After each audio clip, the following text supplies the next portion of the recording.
মাত্র 4 লাখ টাকা পুঁজি আর 2 জন কর্মচারী নিয়ে 2012 সালে যাত্রা শুরু করেছিলেন দুই আপন ভাই।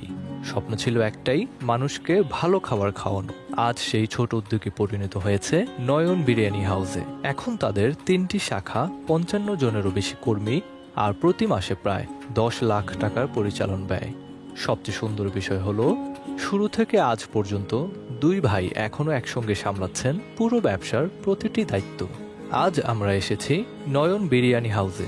বছরের পর বছর ধরে এই জায়গাটি খাবার প্রেমীদের কাছে পরিচিত হয়েছে স্বাদ, পরিমাণ আর সাশ্রয়ী দামের জন্য। বিশেষ করে তাদের কাচ্চি বিরিয়ানি, বিফ তেহারি আর মোরগ পোলাও নিয়ে রয়েছে অসংখ্য ইতিবাচক রিভিউ।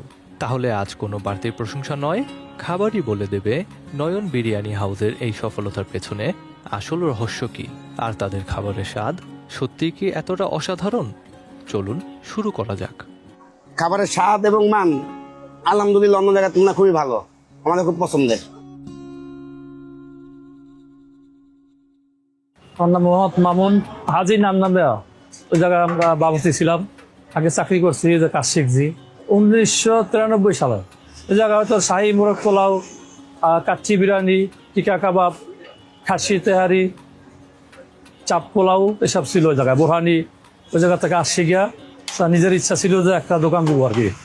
বলেই আসছি যে আমি দেখি ব্যবসা করতে পারি কিনা। তারপরে আমি দোকানে করলাম, চেষ্টা করলাম, খোঁজাখুঁজি করলাম, পরে ছোট একটা দোকান ব্যবস্থা করলাম। 2012 সালে 1 জানুয়ারি বাড্ডা লিঙ্গের তানহা বেলাদা আমরা ওই জায়গায় শুরু করি প্রথম ব্যবসা।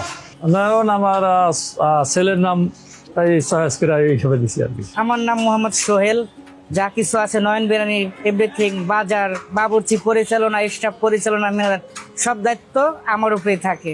আর ব্যবসার শুরু আমাদের দুই ভাই থেকে, মামুন ভাই প্লাস